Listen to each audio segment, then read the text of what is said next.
Krishnaji. I thought we could start with that one. And then, later on as we go along and we discuss things in a sort of a dialogue together, so many things will come up as we discuss the chapter or whatever other things. Vimli can read or I can read. So whoever wishes to read with me, I think Harsha has the book here. If anybody else wants to read, anybody can read it. No, Harshaji, since you have the book, I think you read. Okay. So it is called To Live Effortlessly. The first page, I'm reading the first page. You can just check in your mobile also, to go with the page, Have you ever wondered why it is that as people grow older, they seem to lose all joy in life? At present, most of you who are young are fairly happy. You have your little problems. There are examinations to worry about. But in spite of these troubles, there is in your life a certain joy, is there not? There's a spontaneous, easy acceptance of life, a looking at things lightly and happily. And why is it that as we grow older, we seem to lose that joyous intimation of something beyond, something of greater significance? Why do so many of us, as we grow into so-called maturity, become dull, insensitive to joy, to beauty, to the open skies and the marvelous earth? When one asks oneself this question, many explanations spring up in the mind. We are so concerned with ourselves. That is one explanation. We struggle to become somebody, to achieve and maintain a certain position. We have children and other responsibilities, and we have to earn money. All these external things soon weigh us down, and thereby we lose the joy of living. Look at the older faces around you.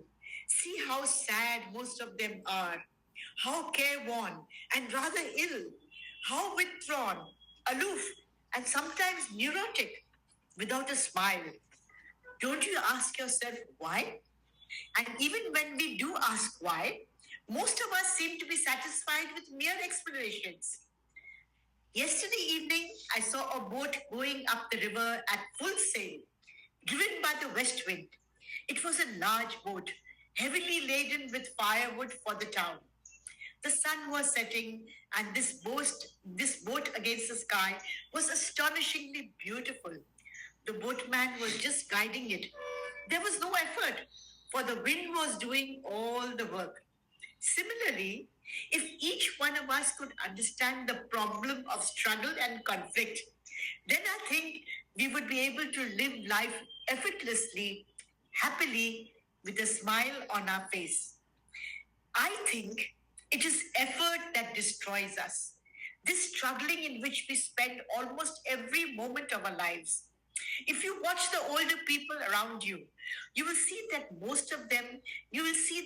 most of them, life is a series of battles with themselves, with their wives or husbands, with their neighbors, with society. And this ceaseless strife dissipates energy. The man who is joyous, really happy, is not caught up in effort. To be without effort does not mean that you stagnate, that you are dull, stupid. On the contrary, it is only the wise, the extraordinarily intelligent, who are really free of effort or struggle. But you see, when we hear of effortlessness, we want to be like that. We want to achieve a state in which we will have no strife, no conflict. So we make that our goal, our ideal, and strive after it. And the moment we do this, we have lost the joy of living.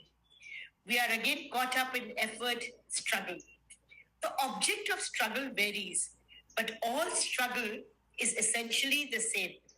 One may struggle to bring about social reforms, or to find God, or to create a better relationship between oneself and one's wife or husband, or with one's neighbor. One may sit on the bank of the Ganga, worship at the feet of some guru, and so on. All this is effort, struggle. So what is important is not the object of struggle, but to understand struggle itself. Now, is it possible for the mind to be just casually aware that for the moment it is not struggling, but completely free of struggle all the time, so that it discovers a state of joy in which there is no sense of the superior and the inferior. Our difficulty is that the mind feels inferior, and that is why it struggles to be or become something, or to bridge over its various contradictory desires. But don't let us give explanations of the why the mind is full of struggle. Every thinking man knows where there's a struggle both within and without. Our envy, greed, ambition, our competitiveness leading to ruthless efficiency. These are obviously the factors which cause us to struggle, whether in this world or in the world to come. So we don't have to study psychological books to understand why we struggle. And what is important, surely, is to find out if the mind can be totally free of struggle. After all, when we struggle, the conflict is between what we are and what we should be, or we want to be. Now, without giving explanations, can one understand this whole process of struggle so that it comes to an end like that boat which was moving with the wind? Can the mind be without struggle? Surely, this is the question, and not how to achieve a state in which there's no struggle. The very effort to achieve such a state is itself a process of struggle. Therefore, that state is never achieved. But if you observe from moment to moment how the mind caught in everlasting struggle, if you just observe the fact without trying to alter it, without trying to force upon the mind a certain state which you call peace, then you will find that the mind spontaneously ceases to struggle. And in that state, it can learn enormously. Learning is then not merely the process of gathering information, but a discovery of the extraordinary riches that lie beyond the scope of mind. And for the mind that makes this discovery, there's joy. Watch yourself, and you will see how you struggle from morning till night, and how your energy is wasted in the struggle. If you merely explain why you struggle, you get lost in explanations, and the struggle continues. Whereas, if you observe your mind very quietly, without giving explanations, if you just let the mind be aware of its own struggle, you will soon find that there comes a state in which there is no struggle at all, but an astonishing watchfulness. In that state of watchfulness, there's no sense of the superior and the inferior. There's no big man or little man. There is no guru. All these absurdities are gone because the mind is fully awake. And the mind that is fully awake is joyous. Now, this question. There's a question. There's a question. Yes, I'm reading the questions. Only Only one. There are lots of. Is it the same chapter? Yeah. There are 3 more pages. Should I read the question, or do you want to discuss on this? Prabhiji, I think what we can do. Questions and we'll discuss. I'll read the questions. There is something in the chapter. There is a questioner who's putting another question. So either we can read the whole chapter and then have a chat, or would you like to pause and then discuss, or read it all once together? 3 more pages to go, actually.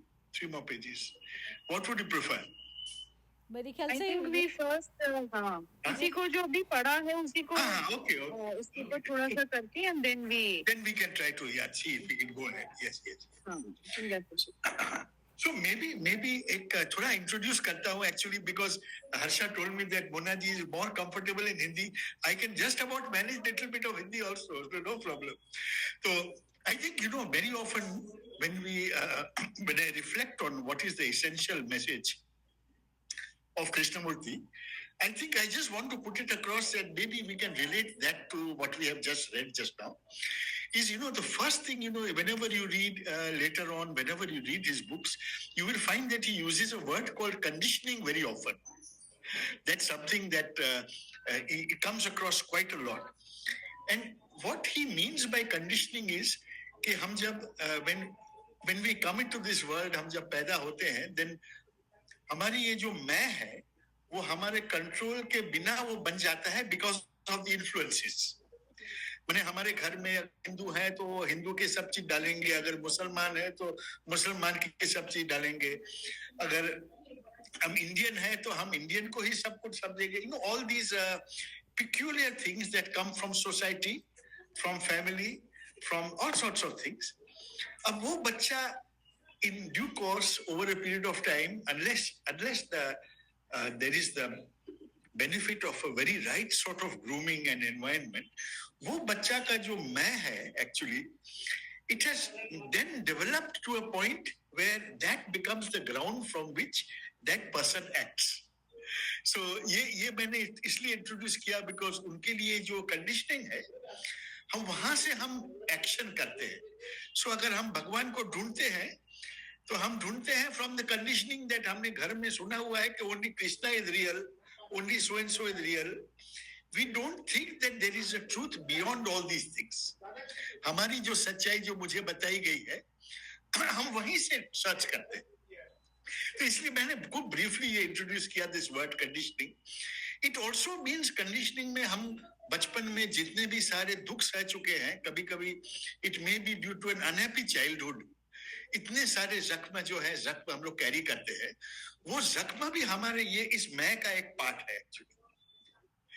So this मैंने इसलिए introduce किया because the second element which I think is also very important is that Krishna ji कहते हैं, also other seers also कहते हैं कि जिसको हम ये मैं कहते हैं, जिसको better we call it the me, the ego, whatever you call it, actually it's a fictitious entity, it's a construct.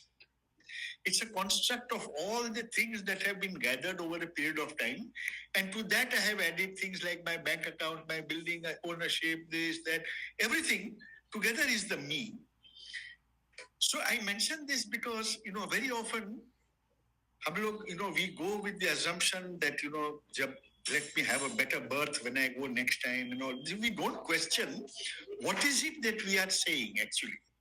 ये किस मैं का मैं मैंने उसके बारे में रीबर्थ के बारे में बात करता हूँ. So in fact, Krishna ji had, I think I mentioned it last time in our last meeting when Krishna ji said that we are not talking about self improvement. मैंने इस मैं को इम्प्रूव करने की बात अब नहीं कह रहे. इसको कहते हम कहते हैं इस मैं का अंत होना जरूरी है. Remember last time we talked about the salt doll which jumped into the ocean and dissolved. उसके डिसोल्यूशन में उसको परमात्मा मिला एक्चुअली. अब हम लोग क्या चाहते हैं कि हम भी रहें और फिर वो भी रहे. मैंने हम चाहते हैं हमारा भी कंफर्ट रहे, मेरा पैसा, मेरा कुछ, मेरा परिवार, अगर कुछ हो भी गया तो अगला जन्म में भी सब यही सब मिल जाए बढ़िया से. So we are not really interested in finding out the truth. So this was the second thing which you mentioned about the self, and the self and conditioning, we can actually treat them as one, actually the same thing. And the third thing, which you may have noticed in the chapter which we just read, is I'm just introducing a few of the key elements, and there are more, but of course, just want to introduce the key elements. Is for Krishna ji, seeing is action.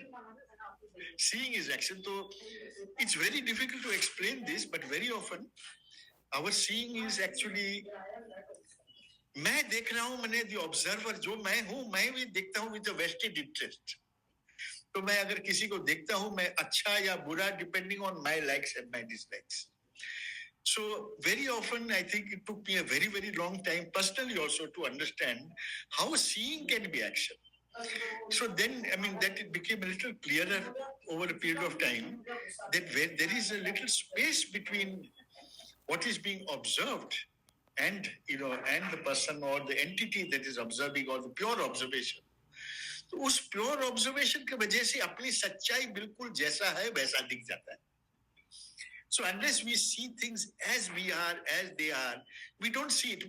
For example, आजकल के ज़माने में when we are looking at all these wars, etc., every nation to himself, every nation thinks we are the best. अगर हम वहाँ के हैं तो हम समझते हैं I am best. If I am belonging to that entity, that religion, then I am best. So then this is third entity which I just wanted to briefly introduce. It's to do with pure observation. And later on, as we build on it, and when I send some related texts later on, just for casual reading. So with that, I just wanted to introduce these three things, and then maybe we can see, together is like a dialogue. Actually, if anybody wants any observations on what we've read so far, maybe Sarita ji, anybody, Solpal ji, anything you want to say in the context of what we've read also. we can actually, because it all merges together. Yes. It all merges together, actually. ये जो आप बोल रहे हैं ना, ये pure seeing जो है, प्योर सीइंग, प्योर अवेयरनेस भी कह सकते हो उसको, कि जैसे हम किसी भी चीज़ को देखते हैं तो हमारा उसके साथ में कांटेक्ट बन जाता है. अब जब हमारा कांटेक्ट बन जाता है तो हम अटैच हो जाते हैं उसके साथ में, तो वही इम्प्योर ऑब्जर्वेशन हो जाती है वो. अब इम्प्योर में जब विदाउट आई जो हम देखते हैं तो उसमें मतलब एक तरीके से ऑब्जर्वर कोई भी नहीं है और ऑब्जर्व हो रहा है. हाँ, तो ऑब्जर्वेशन तब प्योर मानी जाती है जब ऑब्जर्वेशन करने वाला कोई नहीं है. हाँ, बिल्कुल. हाँ, तो वो उसको प्योर अवेयरनेस कहते हैं, या उसको चॉइसलेस अवेयरनेस कह सकते हैं, जिसको कृष्णमूर्ति बोलते हैं. बिल्कुल, यही इसमें बताया है. और स्ट्रेस भी आने का भी मतलब ही यही होता है कि जो आपने बताया ना, ये जो कंडीशन हो जाती है, कंडीशन मतलब जो भी कंडीशन में रहते हुए में जो कंडीशनिंग से हमारा माइंड जो कंडीशनड हो जाता है, तो कंडीशन माइंड जो है वो कोई भी चीज़ को जैसा जो दिख रहा है वो वैसा नहीं देख पाता. तो जो जैसा का तैसा जो नहीं देख पाता, तो वो राइट मेडिटेशन नहीं हुआ. राइट मेडिटेशन वह है जो बिल्कुल जैसा है वैसा का वैसा बिना अपने आप को अटैच करे देख पाता है, बिना आई के. तो ये जो आपने जो स्टार्टिंग जो रीड करा था ना, उसमें मतलब एसेंस में मेरे हिसाब से ऐसा बनता है इसका. चलो, अब इसके बारे में मेरे ख्याल से सब लोग बताएंगे तो थोड़ा सा ये मतलब ये पता चल जाएगा कि ये लोग अंडरस्टैंड क्या किया है सबने. ठीक है, विमी आप कुछ कहिए. Vimi, anything that you want to share? हाँ, तो नहीं, मैंने कहा मैं शुरू कर देती हूँ. दैट्स ओके सरिता जी, मैं बोल दूं? हाँ, बिल्कुल सभी बोलिए ना. हाँ, ये हाँ, इसमें जो अभी हमने जो चैप्टर रीड किया, एक तो वही था फ्रॉम द क्वेश्चन वाज कि जब हम यंग एज में हम इतना that youthfulness is there, and धीरे धीरे जैसे जब हम ओल्ड एज में आते हैं तो वो दैट एनर्जी, दैट एंथुजियाज्म और वो सब कुछ वो डाई ऑफ होना शुरू हो जाता है. और उसमें फिर जैसे वही ना, हम वैसे लेना शुरू कर देते हैं कि जिंदगी के अब आखिरी पड़ाव पर हम पहुंच गए हैं.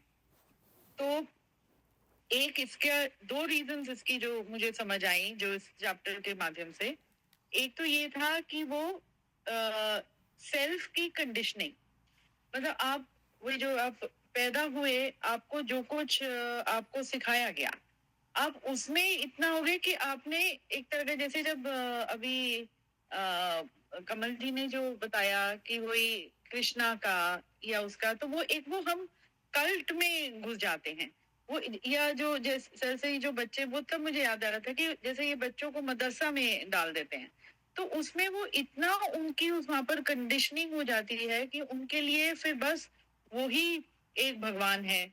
और इस तरह से तो मतलब डिफरेंट कलर्स ऑफ लाइफ आपने देखे ही नहीं, और आप एक उस तक ही जब रह गए, वो आपकी कंडीशनिंग ऐसी हो गई कि पूरा जीवन में आप उसके साथ रह गए, और जब वो आपको नहीं मिला या वो दूसरे में नहीं दिखा, तो वहां पर आपका वो कॉन्फ्लिक्ट शुरू हो गया.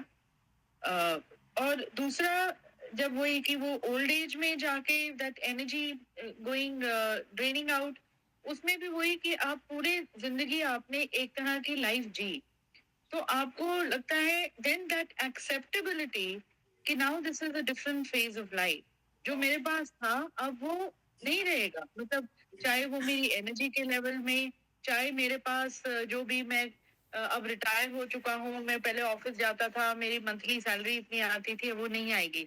सो things change. So that acceptability when it is not there, and it is that is when that again that conflict अपने आप से, और वो energy draining out, और वो आप वो गुस्सा या वो सब कुछ, और वो जब हम कई कहते हैं ना कि ये बूढ़ा हो गया, खड़ूस हो गया है, तो that खड़ूसपन has actually come क्योंकि आपने लाइफ को वैसे नहीं लिया as it is happening. और जो हम वो गीता में भी बार बार वही कहते हैं कि at every स्टेज, और स्टेज क्या, हर पल आपका वो वो क्या गाना है, बदल रही है रूप जिंदगी, हर पल बदल रही है रूह जिंदगी, तो वही है. तो if we accept that very fact कि it is changing and accordingly we have to also keep changing. Life has to be flexible. It's not in a straight line. वो आपका straight line जब होगी then you are dead actually. वो जो ECG में वो आता है या वो उसमें, तो जब आप मर गए हो तब सीधी लाइन है. उससे पहले आपका ये ऊपर नीचे वो ही है. और उससे मुझे वो गाना भी, वो जब आप बता रहे थे तो वो गाना ना, मैं पल दो पल का शायर हूँ, पल दो पल मेरी जवानी है, एक पल की हस्ती है, और कोई क्यों मुझको याद करे. और वही है कि जो मैं थी, जो मैंने अर्न किया अपनी जवानी में या जिस फेज में भी, that was a phase. Now it is not that, it's okay, I have to accept that. और वो मैं वही वो कंडीशनिंग वाली बात है. हम अपने माइंड को इतना कंडीशन कर देते हैं एक चीज से कि फिर हम दूसरे को एक्सेप्ट करने से हम एक्सेप्ट नहीं करते, और वही वो है. तभी हम किसी से बहस करते हैं, या गुस्सा या लड़ाई या वो कि तू ये है, तू ऐसा क्यों नहीं है, वो नहीं है, एंड ऑल दैट. क्योंकि मैं अपने सेल्फ में इतना ज्यादा घुली हुई हूँ कि this is right, this is the thing वाला. और एक वो जो प्योर ऑब्जर्वेशन की, हाँ, उसमें भी वही कि जब कोई ऑब्जर्वर रहा नहीं तभी वो प्योर ऑब्जर्वेशन है. मतलब से इट्स ऑब्जर्वेशन, वो ये जैसे, और वही तभी वो आनंद मिलता है. और तभी शायद जब आप पहाड़ों पर जाते हो, आप बस वहां पर जाके बैठ जाओ, तो देन उस में आपको वो सब कुछ, मतलब वो एक आंखें बंद करके भी बैठे हो पर पूरा वो आपने उस सीन को एब्जॉर्ब कर लिया है. आपके हर एक इंद्रियां खुली हुई हैं. मतलब आप बंद आंखों से देख पा रहे हो, कानों से सुन पा रहे हो, फील कर रहे हो. सो मतलब जो चरम सीमा आपकी इंद्रियों की ऑब्जर्व करने की उसमें पहुंची हुई है. And you are at peace. तो क्योंकि you are not that, you are out from that being an observer. क्योंकि जब तक आप ऑब्जर्व करते रहोगे, आपका तो उसी में ध्यान रहेगा कि क्या आ रहा है, क्या जा रहा है, क्या है. तो उस क्योस में रहोगे.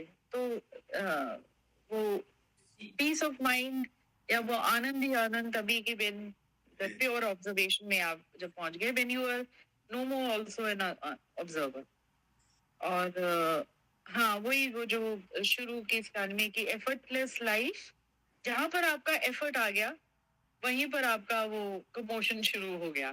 क्योंकि आप कोशिश ठीक है. मतलब शुरू में जैसे जब आप एक्सरसाइज करना शुरू करते हो तो वो थोड़ी कोशिश करनी पड़ती है. But then are ultimate this thing should be कि एकदम मैं एफर्टलेस में उस स्टेज में आ जाऊं. It might start with an effort, but the ultimate goal should be moving to that effortlessness. And effortlessness but with awareness कि आप चेतन मन से हो, कोई आराम से, जैसे वही अब वो जैसे स्विमिंग करते हुए या फ्लोट करे, वही जो बोट का एग्जांपल दिया, वो चलती जा रही है, मतलब अपनी लहरों में अपनी मस्ती में चल रही है. That is effortless life. पर ये नहीं है कि बोट की जी वो अवेयर नहीं है. यदि आंधी तूफान या वो कुछ आएगा तो उसको अपने आप को संभालना, बचाना, वो भी सब कुछ चलता रहेगा.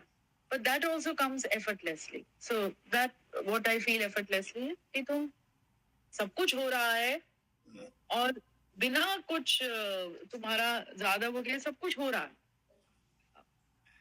You know what happened? Yeah, what happened? Just to share something very briefly, then I'll back to you again. Actually, you know, there was something that Krishna ji used to say, which never made any sense to me for a very long time. तो उनका ये शायद Harsha will be familiar with that. He used to say, observer is the observed. आज ये मुझे समझ ही नहीं आता था. Later on, it became clear that the observation is always with a vested interest. मैंने वो जो मैंने the मैं is actually trying to work on the मैं actually basically. So you know the whole contradiction.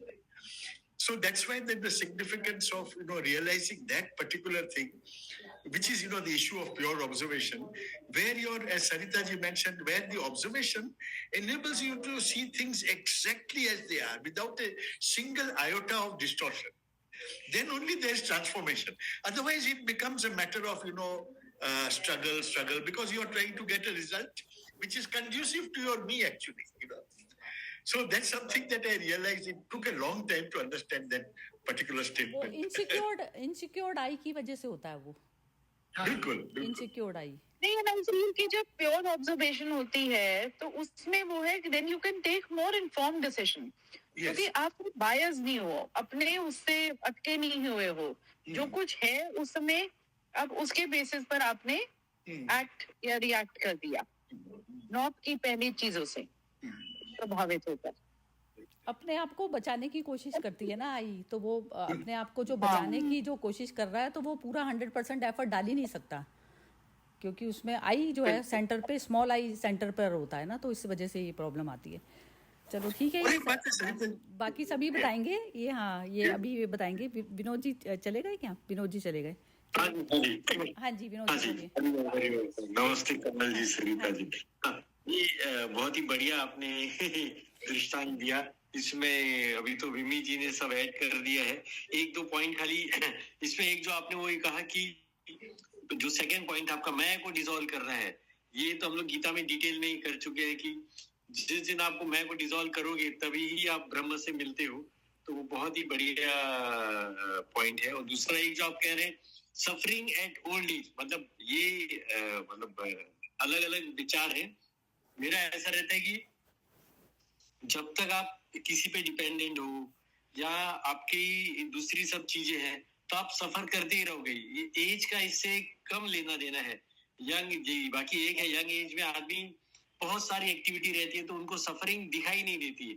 Old age में थोड़े free हो जाते हैं तो एक चीज को पकड़ के बैठ जाते हैं तो उनको लगता है कि मैं सफर कर रहा हूँ. बाकी अगर उनका जो है, जैसे गीता में है कि अगर आप किस पे डिपेंडेंट नहीं हो और आप सेंटर से डिसीजन ले रहे हो, इंडिपेंडेंट काम कर रहे हो, फाइनेंशियली थोड़े बहुत ये स्टेबल हो, तो सफरिंग ओल्ड एज में भी नहीं आती. आप देख लीजिए आजकल सीनियर सिटीजन, तो आप एब्रॉड जाओगे तो आधे तो वही रहते हैं. मैं ट्रिप में जाता हूँ तो आधे सीनियर सिटीजन ही घूम रहे हैं. यंगस्टर को बेचारों को टाइम किधर है, वो अपने दौड़ में लगे हुए हैं.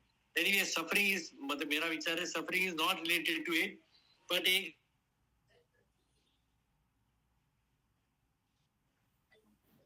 विनोद जी आपकी आवाज चली गई. विनोद जी का वो हो गया, कैंसिल हो गया वो. विनोद जी की आवाज नहीं चली गई है, हमारी श्रुति अटक गई है. श्रुति अटक. अच्छा. नहीं, विनोद जी की आवाज भी गई है. चलो ठीक है. मेरी आवाज आ रही है? हाँ, नहीं, बीच में वो हो गई थी. विनोद जी आपकी आवाज चली गई थी बीच में, नहीं समझ आ रही. हाँ, वो जो आप बोल रहे थे ना. हाँ, लास्ट सफरिंग वाला लास्ट पॉइंट था कि suffering is not related to age, it is related to independence and our mind. So it can be in young age also, it can be old age. तो as का relation suffering से कम होता है, ऐसा मैं सोचता हूँ. और जैसे आप इंडिपेंडेंट हो तो आप यंग एज में भी सफरिंग नहीं होगी, ओल्ड एज में भी नहीं होगी. तो एज से रिलेशन कम है. अपने ऊपर मैं को डिसॉल्व करना है, इंडिपेंडेंस आना चाहिए, फाइनेंशियल स्टेबिलिटी आ जाएगी, तो अपने आप सफरिंग जो है लिमिटेड हो जाती है. खाली एक है कि ओल्ड एज में हमको रियलाइज होता है जब फ्री बैठे रहते हैं तो सफरिंग थोड़ी दिखाई देती है. यंग एज में आदमी भागते रहते हैं तो सफरिंग ध्यान नहीं आती वैसे. बाकी सफरिंग तो हर एज में, जब तक आप मैं से निकलते नहीं हो और इंडिपेंडेंट नहीं होते हो, ये दो तीन चीजें हैं, अगर आपकी आ गई तो सफरिंग निकल जाती है. एनीवे, धन्यवाद. हाँ जी, चलिए हर्षा जी आप बोलेंगी. हाँ, मैं तो क्या बोलूं, अभी मैंने तो बहुत सारे अपने सहन किए मेरे बॉडी के ऊपर में. एक तो पहले आया कैंसर, फिर बोला कि आपका आंख भी रेडिएशन के लिए तकलीफ दे रही है, तो वापस मोतिया भी हो गया. फिर बोले आपका दांत भी सब सड़ रहे हैं, तो फिर दांत का भी काफी ट्रीटमेंट था. पर इस स्टेज में जो मैंने सफरिंग का जो विनोद जी ने कहा ना कि you are not the sufferer actually, it's just the body which is going through a transformation. तो मैं सोचती थी कि चलो मेरे दांत और सुंदर हो जाएंगे, इतना implants कराना पड़ेगा, ये सब हुआ. In that process, I realized that there is a transformation coming in the whole body system. और maybe ये जो through suffering जो हम लोग बोलते हैं, radiation या कीमो या मोतिया का ऑपरेशन हो गया जल्दी, दांत का तकलीफ आ गई, फिर persistent cold, ये सब जो आ रही थी मुझे, तो ये मुझे लगा कि ये इसका जो इफेक्ट्स भी होएगा तो भी मेरे को कुछ असर नहीं करने वाली है, because my mind is independent of all this sufferings. So जब भी कुछ प्रोसेस में भी मैं जाती थी, सब इम्प्लांट्स का तो इम्प्लांट्स कराए सब, तो उसमें भी मुझे जब प्रोसेस हो रहा था तो I was to say that I am not the person who is enduring this. This is the body's process of transforming itself. I'm going to become more better, more healthier. तो ये positive थोड़ा mind का inputs थोड़ा इसमें important होता है कि what inputs the mind is giving, because mind cannot remain silent. But instead of giving negativity, we start giving positivity. But positive करते करते भी इसमें स्वार्थ नहीं होना चाहिए कि मुझे अपने लिए कुछ चाहिए. बस ये एक process है कि मैं healthy हूँ, कि मैं और useful बन सकूं for myself and for my family and eventually for the world and society. The loftier the aim, then the happier your mind becomes and wider it becomes. And in that wideness, एक दिन जैसे बोलते हैं ना, salt और दरिया में merge हो जाती है ना, तो वही आस्ते आस्ते होते कि हमारी attachment सब फैमिली से घटते जाती है. हमको लगता है कि मेरा परिवार और भी बड़ा होते जा रहा है, जैसे ये सत्संग की परिवार हो रही है, और भी बढ़ते जाए, और भी लोगों को ये सुख जो हम लोग देते हैं, इंडिपेंडेंट ऑफ सर्कमस्टेंसेस, जो कृष्ण जी बोलते थे. तो मेरे को भी थोड़ा टाइम लगा समझने में कि तब तो जब मैं ठीक थी, स्वस्थ थी, जब मिलते थे उनको, मेरा हमेशा ये प्रश्न होता था, how can one be independent of circumstances without the me not being there. पर अभी समझ में आता है कि it is a possibility. And जब वो हो जाता है, और जब श्री अरविंदो के जब पढ़ने लगी silence of the mind and how the transcendent acts, तो मैं पुपुल जी के साथ काफी डिस्कस करती थी कि श्री अरविंदो को और कृष्ण जी का, they both talk of the mind beyond the mind, and beyond the mind is actually the state where something creativity can actually happen. तो ये जो फ्यूजन जो होता है ना, तो ये हमें जैसे अभी आपका दीपाबेन का, मोना जी का, आपका interrupts Vedanta, and when I was to go to the library with children, पढ़ते थे ना वहां में, तो मैं लाइब्रेरी में बैठती थी, तो मैं लाइब्रेरियन को बोलती थी कि कृष्णमूर्ति सब बुक्स इधर रखते हैं, everything including Shri Aurobindo's books were also there, and Vivek Chudamani थी, वेदांत का सब था. फिर मॉर्निंग हिम्स में भी there was all like मनोबुद्धि हमकार, ये सब वेदांतिक hymns. So I said, was he actually a chanter also? So he says Krishna ji never opposed anything, but the intent of all these scriptures was what he wanted to bring out to the human mind. Mind cannot be a slave to them, that इसके बगैर मैं आगे नहीं बढ़ सकता हूँ. They are like, बोलते हैं ना वो जो वेदांत में, he also gave me the same example, कि वो जो moon होता है तो वो बोलते हैं look to the finger to the moon, pointing. These are pointers to the truth.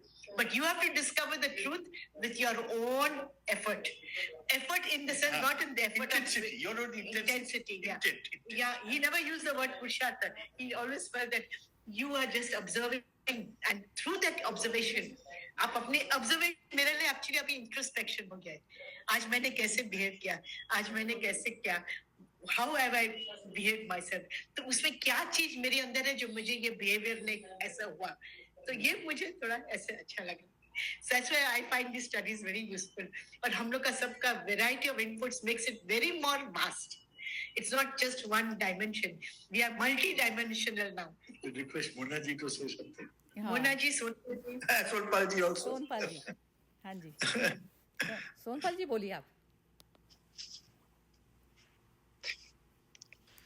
जैसे प्रवाह चलता है पानी का, दो पत्ते गिरे हैं, एक पत्ता जो है वो प्रवाह की विरुद्ध दिशा में जा रहा है, और दूसरा पत्ता है वो प्रवाह की दिशा में जा रहा है. जो विरुद्ध दिशा में जा रहा है उसे लगता है कि मैं बहुत स्ट्रगल कर रहा हूँ, मेरा लक्ष्य सामने है, मुझे बहुत मेहनत करना है, मेरे को थक जाना है, लेकिन मुझे टारगेट अचीव करना है, और वो लगा है पानी के अपोज में, प्रवाह के अब दिल को पाने के लिए.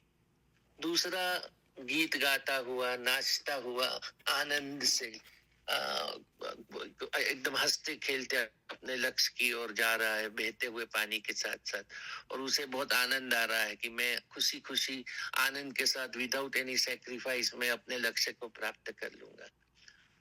लेकिन असल में जो प्रवाह है उसको वो दोनों पत्तों से कोई असर नहीं होता है। प्रवाह को तो कोई डिस्टरबेंस ही नहीं है, वो तो बहता है निरंतर। ये जो दो पत्ते हैं वो ही है अपने मैं का इन्फ्लुएंस को, जो फिक्टिशियस एंटिटी बताया है, उसे पिघलने का। दोनों का पिघलना जरूरी है। एक विरुद्ध वाला है वो भी, और एक साथ वाला है वो भी। और जिंदगी एक ही है। ब्राजील की कहावत मुझे बहुत अच्छी लगती है कि हमारे पास दो जिंदगी है जीने के लिए, और दूसरी जिंदगी का तब पता चलता है कि हमारे पास एक ही जिंदगी है। और ये जो मैं है वो इन्फ्लुएंस से बनता है। जैसे मेरा जन्म पुष्टि मार्गीय हिंदू परिवार में हुआ। कोई विमी जी ने मदरसे की बात बताई, वो मुझे छोटा बच्चा उनका भागवत भी याद आया अभी सुबह सुबह। उसकी कंडीशनिंग हो रही है कि गीता ही सब कुछ है, कृष्ण सब कुछ है। तो वो भागवत पूरी जिंदगी में जीसस को प्रेम नहीं कर पाएगा, या अल्लाह को वो नहीं जान पाएगा, या सिनेगोग में कभी जाएगा नहीं वो। लेकिन ये देखो, हम लोग भी है, हमारी भी तो कोई ना कोई कंडीशन हुई है, लेकिन कुछ भी ऐसा हुआ है प्रोसेस में कि हम वो कंडीशनिंग की जड़ को फेंक रहे हैं। हम मुक्त बहना चाहते हैं। जैसे मैं कभी कभी हवेली में भी जाता हूँ, कभी मस्जिद में भी चला जाता हूँ, तो मेरे घर वाले ने इतना आजादी दे रखा है कि भाई असल में तो प्यार, सत्य, प्रेम, करुणा यही सब कुछ है। तो ये कंडीशन को फेंकने का भी एक अपना कर्म का उदय होता है, और वो समय पे हम कर पाते हैं। बाइबल में तो बड़ी सिंपल लैंग्वेज में कहते हैं कि गॉड ने चाहा कि दिन हो और दिन हो गया। तो कितना सिंपल है कि चाहने से सब कुछ हो जाता है, कि आप जो चाहते हो वो आपको मिलता है। और ये प्रोसेस जो है, हम लोग जो अपना मैं इन्फ्लुएंस से बनाते हैं, कंडीशन से होता है, रोज कुछ ना कुछ उसके अंदर बनता है। तो दो तरीके के प्रोसेस होते हैं उसमें। तो एक चाय बनाने का प्रोसेस है और एक चाय का प्रोसेस है। देखो, मजे की बात यह है कि दोनों में चाय में चाय ली जाती है और चावल में चावल लिया जाता है। लेकिन चाय में मजे वाली बात यह है कि जो बनाते हैं उसी को लास्ट में फेंक देते हैं, और चावल में जो बनाना है उसी को लास्ट में रखते हैं। तो हमें जिंदगी में ये जो इन्फ्लुएंस आता है, तो कब चाय बनानी है और कब चावल बनाना, ये हमें समझना होगा। जैसे रमन को और जीदू साहब को पता था। रमन के घर पे किसी का डेथ हुआ, महर्षि रमन महर्षि के घर में, तो वो एक कमरे में जाके डेड बॉडी की तरह सो गए और फील करना चाहा कि मृत्यु क्या होती है, क्या होती है। 5 घंटे, 10 घंटे, 15 घंटे, और उनको पता चल गया कि मृत्यु क्या होती। उन्होंने कभी कुछ पढ़ा नहीं है, कभी कुछ वो उनके रीडिंग में भी नहीं, बस वो अनुभव से उन्होंने अपने निजी एक्सपीरियंस से जान लिया है। लेकिन हमारा क्या है कि हम वो किताब पढ़ते हैं कि करोड़पति कैसे बने। जो जिसने किताब लिखा है वो बताना चाहता है कि लिखकर ही आप बन सकते हो करोड़पति, पढ़कर नहीं बन सकते हैं। तो ऐसी चीज है। और आई को गिरा देते हैं ना, तो वही आई ब्रिज बन जाता है भगवान के पास जाने का। तो एज शब्द इंग्लिश में लिखते हैं AGE, तो हिंदी में वो आगे की ओर ले जाता है। तो मुझे तो ये लगता है कि वो सरिता जी हमेशा कहती है ना कि किसी को पाप को कभी मारना भी पड़ता है तो वो भी अहिंसा है। वो ऐसी लैंग्वेज वो बोलते हैं कि किसी का मर्डर करना भी कभी कभी अहिंसा होता है। तो ये बात मैं बहुत अच्छे से समझने की कोशिश में हूँ कि सरिता जी जो बोली है कि किसी का मर्डर कर लेना अहिंसा है, तो वो लेवल पे समझेंगे तो बात सच लगती है कि नहीं, असल में बहना है। कोई भी अच्छा ईगो या पूरा ईगो, कुछ भी एक आइडेंटिटी ही नहीं बनाना है। वो सॉल्ट की जो पुतली है वो पूरा डिजोल्व हो जाती है ना, ऐसे रोज पिघलना है। तो मुझे तो ऐसा लगता है कि मेरा एक दिन चला गया तो मैं एक दिन से खाली हो गया, इतना पिघल गया। तो मुझे तो बुढ़ापा बहुत आनंद वाला लग रहा है कि बस इतना पिघलते जा रहा हूँ तो पूरा पिघल जाऊंगा एक दिन। तो यही है कि सत्संग में बने रहे और अपना जो प्रोसेस है उसको बड़ी ईमानदारी से, बस ऑब्जर्वर इज ऑब्जर्व ये भी भूल जाए कि बस ऑब्जर्व भी नहीं करना है, ऑब्जर्वर भी नहीं और कुछ ऑब्जर्व भी नहीं करना है, बहना है बस बहुत सुंदर स्वरूपाल जी, ब्यूटीफुल। एक्चुअली बूढ़ा और बड़े बच्चे की परिभाषा तो इस तरीके से है, जो भी स्टक हो गया अपनी ईगो में, तो वो इवन बच्चा भी बूढ़ा हो सकता है। बूढ़ा वो जो अटक गया, बस अटकने वाला जो मैटर है वहां पर होता है। चलिए ठीक है, ये बोलेंगी Mona.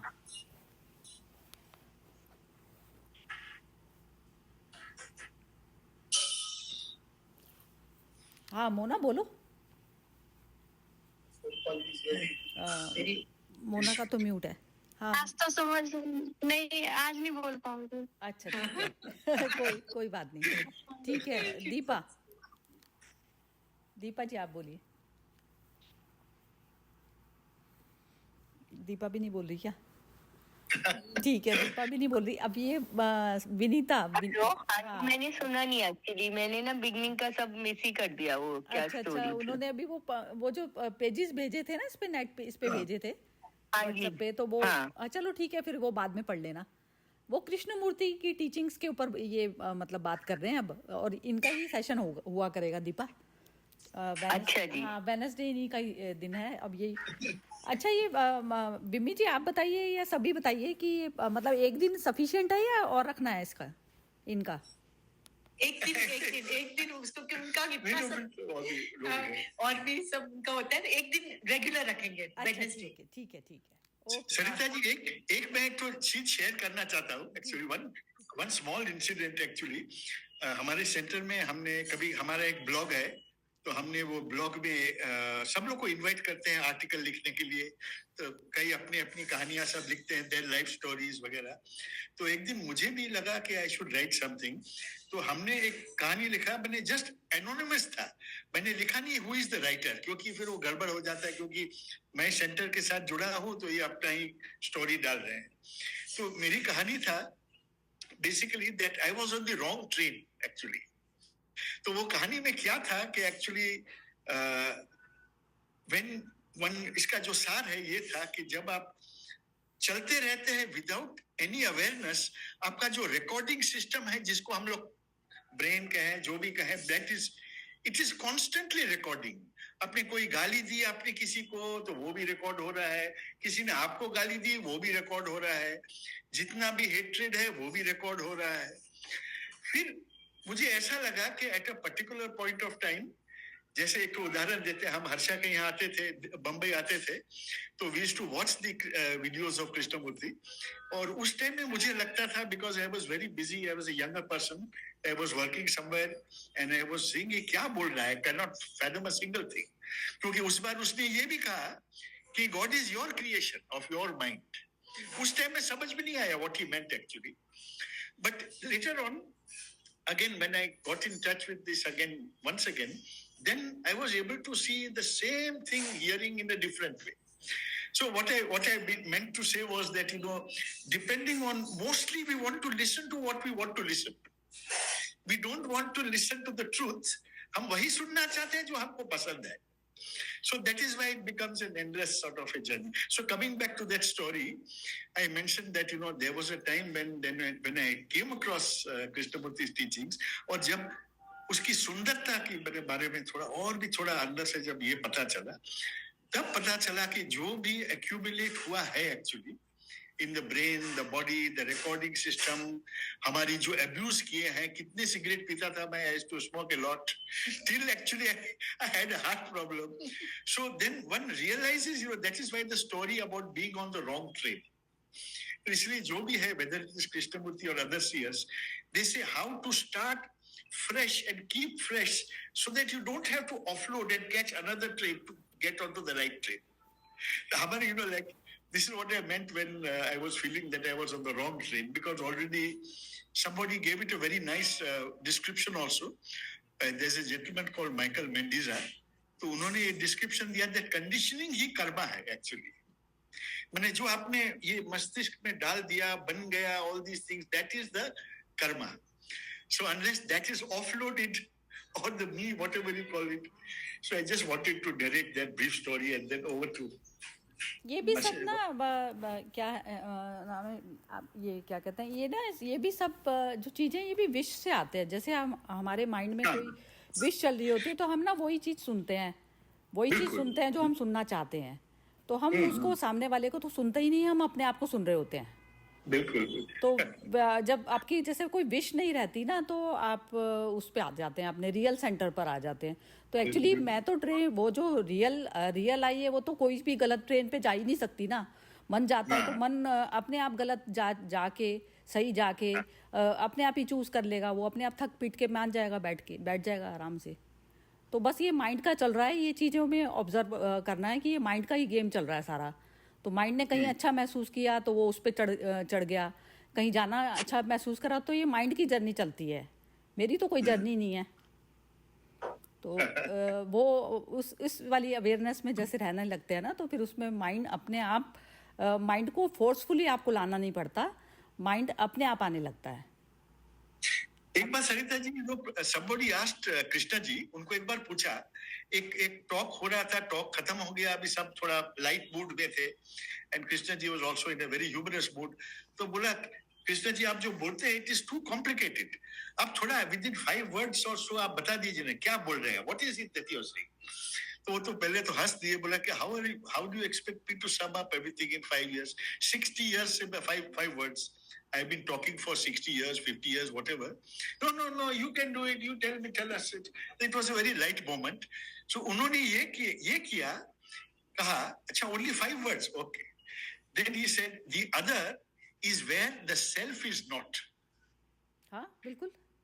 The other is where the self is not. यही रमन महर्षि भी यही बोलते थे. बिल्कुल. रमन महर्षि भी यही कहते थे कि वो जो है अदर ही नहीं है ना, सिर्फ आई तो है, आई ही है, तो फिर वो खत्म हो जाता है. बिल्कुल यही. दूसरा मिट गया, दूसरा ही मिट जाता है, बस दूसरा मिट जाता है तो यही है बस. बहुत लोग कहते हैं सरिता जी अपने सेंटर में आते हैं, and many people say that Krishna ji is very difficult, and you know this thing. I discovered myself that it is difficult because we have built so many attachments and barriers that हम देखना ही नहीं चाहते. और उनका तो एक ही है कि आप honestly देखो. You see with honesty, और कुछ नहीं है actually. In fact, you know, once Sarita ji, once he had gone with a Sri Lankan friend, उनको ले गए, यहाँ दिल्ली में कोई प्रोग्राम चल रही थी, was a very nice program of bhajans, you know. तो मीरा भजन चल रहे थे. तो this Sri Lankan friend was very shocked. Why this man is taking me to see here Meera bhajans. तो फिर बाद में तो चलो हम चलते हैं. This man is said, he's like that, चलो चलते हैं. Then when the Meera bhajans were going on and the whoever was singing, there was great intensity in those bhajans. Intensity, tremendous intensity.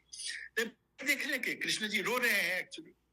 Then he's asking later on, Krishna ji, so you talk about tradition and bhajan and all these things, you know, you go for direct. तो बोला, couldn't you hear the agony and as though a child is crying. The child is crying. So what one was hearing at that time was this beauty of that human, you know, pining for the unknown, pining for the sacred. तो ये आपको नहीं लगा, words का कोई मतलब ही नहीं आया. I did not understand the words. मैंने वो इंटेंसिटी को फील किया. So this is a very unusual thing for Krishna ji because he never used to go to these bhajans and all, but that is also another example. बिल्कुल नहीं, वो तो खैर वो उस वाली स्टेज पे गए हुए थे ना. तो नहीं तो जैसे ये होता है ना, जैसे हम कहते हैं ये स्पिरिचुअल म्यूजिक है, अब उसमें हमारे भजन ही चलना चाहिए सब कुछ. मैं कहती हूँ उस पे जो है आप कोई रैप म्यूजिक चल रहा है, कोई पॉप म्यूजिक चल रहा है, या कहीं पर भी कुछ भी हो रहा है, तो उसमें भी तो आप रह सकते हैं ना. उसमें भी वो म्यूजिक आपको गॉड का क्यों नहीं लगता, वो म्यूजिक अलग क्यों लगता है. तो स्पिरिचुअल म्यूजिक को भी स्पिरिचुअल बनाने वाली तो मैं हूँ ना, तो हर चीज़ को मैं ही तो बनाती हूँ, मैं ही तो मैनिफेस्ट करती हूँ। तो मतलब ऐसा है कि जैसे जो एक सिचुएशन में जैसे कि हमारा जो माइंड की ये कंडीशनिंग इस चीज़ के लिए भी हो जाती है ना कि मैंने कुछ बाउंड्रीज बना ली कि ये स्पिरिचुअल है और कुछ चीज़ें नॉन स्पिरिचुअल हैं, तो ऐसा नहीं है। स्पिरिचुअल जहाँ पर आई, स्मॉल आई नहीं है, सब कुछ स्पिरिचुअल है वो, क्योंकि वो स्पिरिट से निकला हुआ चीज़ है। सही बात है। मुझे चंपकलाल जी का मैंने पहले भी उदाहरण दिए ना, हम लोग जब यूरोप में मिले थे तो यूरोपियंस काफी उनके डिवोटीज थे ओरोविल के, तो उन लोग बोले आपको एक रैप म्यूजिक का रॉक कॉन्सर्ट में जाने का है, हम लोग को भी बुलाए। हम वहां गए, बच्चे लोग छोटे थे तभी, तो देखा कि सब गांजे पिए हुए थे और सब क्या क्या वातावरण था। तो बोलते इन लोग इसके बगैर तो परफॉर्म नहीं कर सकते, और चंपकलाल जी उनका रिक्वेस्ट है कि आप पूरा परफॉर्मेंस देखें। बच्चे लोग आप लोग को जिसको जाना है जा सकते हैं, पर रिक्वेस्ट यू।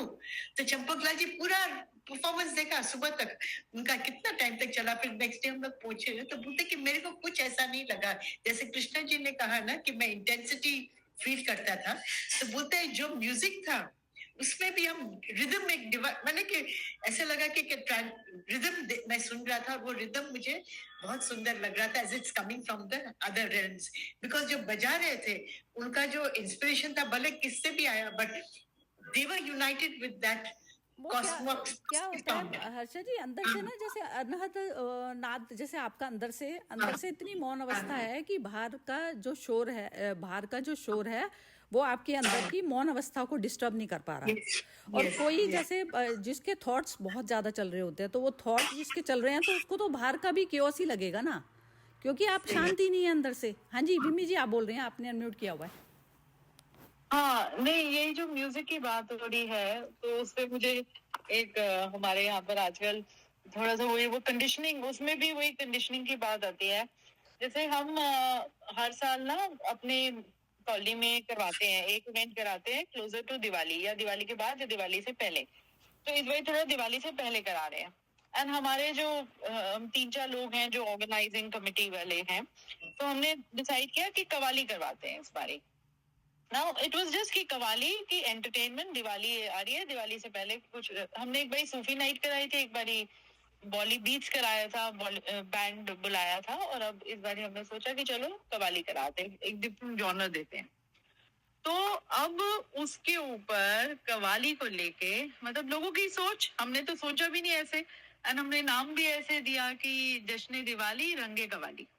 तो ये हमने नाम दे दिया था, पर हमने पहले डिस्क्लोज नहीं किया, पर वी थॉट कि तो हमने जैसे डाला कि कवाली कराने का, और हमारे इसमें यहाँ से इतने लोग दिवाली के ऊपर आप कवाली करा रहे हो, भजन कराओ, कहते हैं कवाली कौन सुनेगा, ये अल्लाहू अल्लाहू करते रहेंगे, मोहम्मद मोहम्मद करते रहेंगे। तो हमने कहा कवाली आपने मतलब सुनी नहीं कभी, कवाली सिर्फ अल्लाह या मोहम्मद या वो नहीं है, कवाली तो मतलब it's a way of expressing वही बात को एक दूसरे ढंग में। अब आप जब भजन वो करते हो, क्योंकि उसके अंदर राम का नाम आ गया या कृष्ण का नाम आ गया, वो आपको एक्सेप्टेबल हो गया।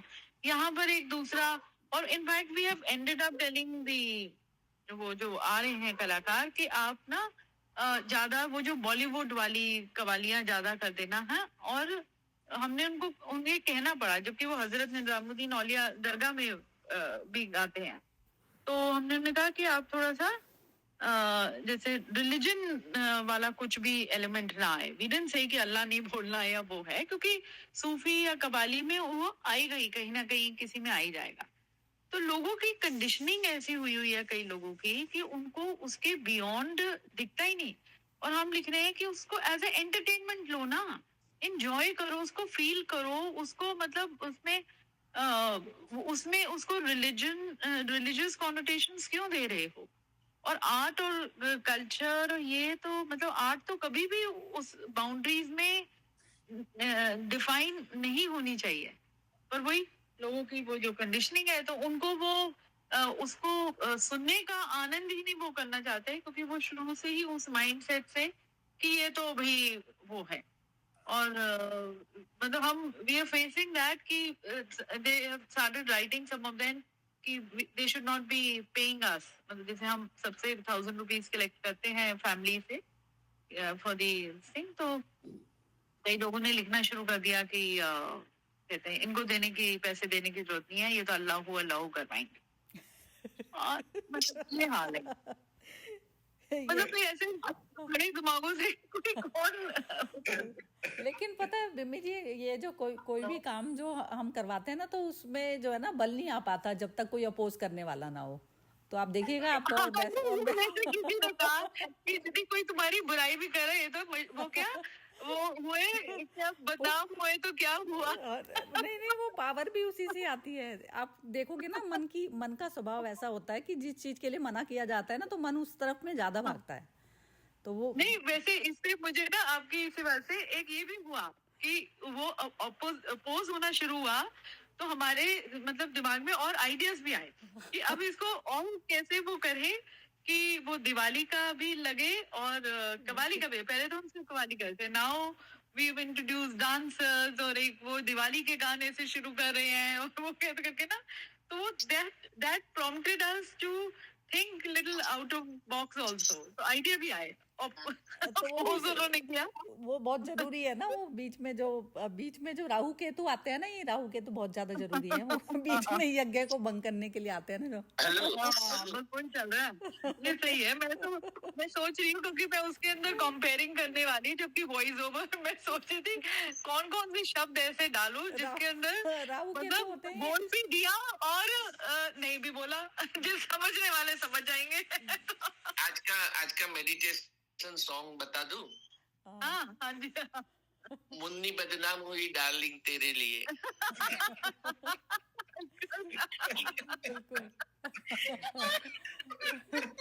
बहुत ही बढ़िया रहेगा। This is humor in colloquial language, huh?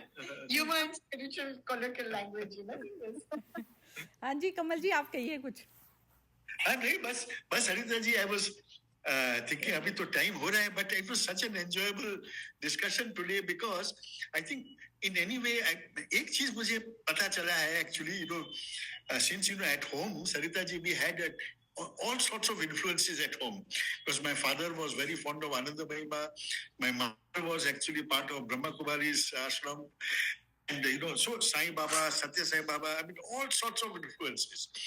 And I discovered one of the things that I discover now is that whenever through anybody, any seer, if you know somehow or the other it takes you to that threshold, then you begin to see the beauty everywhere. Then there is no limit to that beauty. I mean, for example, my daughter, you know, she is in Delhi and she's very fond of all sorts of heritage walks, as you know, Vimy mentioned, Qawwalis and all. So once we went to two places where it was so enjoyable. One was Hazrat Nizamuddin and one was another place in Mehrauli, you know, where we had a lovely session coming to know about his heritage of the place, the history, and then the Qawwalis happened. So somehow or the other, you are able to then reach out beyond your own conditioning. Because, you know, this is when any seer will say that your conditioning cannot identify with X or Y. If it identifies, you are creating your own barriers. You know, I am only a Hindu, then you will always remain only a Hindu, actually. You will never be a human being. So this is something I find it so beautiful. It's only that one has to reach that threshold and then it opens out so vastly. Like today, I have learned a lot from Sonpal ji, yes, because about the patta and the prava. It was so beautiful. That is amazing, really amazing, beautiful. Go with the ये विनीता सिन्हा कौन है? विनीता सिन्हा भी कुछ कहना चाहती है? Actually, इसका mystery ये है, Sarita ji. Actually, I am using a laptop which was given to me by my son. Okay. अभी इनके काम में शायद इनका कोई colleague वगैरह होगा. So I was also surprised when I connected. I found it suddenly, ये क्यों आ गया? How come there is a participant called Vinita Sinha? Then I discovered that I am the one actually there. So तो now मेरे ख्याल से आपका जो नाम है ना, आपका इसमें कमल नहीं आ रहा, तो मेरे ख्याल से आपका विनीता सिन्हा से, हाँ, वो आपने जो ऑन किया है ना, वही है. Krishna ji बोल रहे हैं, what is there in the name? सारे नाम में क्या रखा अभी है? क्या है कि बिल्कुल हमारे मिसेज जब लॉग इन करती है दूसरा प्रोग्राम में, तो she logs in via ID and passcode, तब वो यहाँ पर नेम वगैरह, तो ये तो अभी इस पर चेक इन किया तो ऑटोमेटिकली आ गया in fact. So Harsha was surprise, she said that once participant is already there called Vinita Sinha. Sarita ji, हाँ जी सोनपाल जी. कौन है ये देखने के लिए जब अंदर गए तो पहले पता चल जाता है कौन नहीं है. पता चलता है जो नहीं है वही वो है. सोनपाल जी, आप तो एकदम पूरा इतने सूक्ष्म सब अच्छे से बात कर लेते हैं. So much learn from you, really. बिल्कुल. चलो, बहुत बहुत बढ़िया सेशन रहा. कमल जी, बहुत बहुत शुक्रिया आपका. Thank you so much. Thank you so much.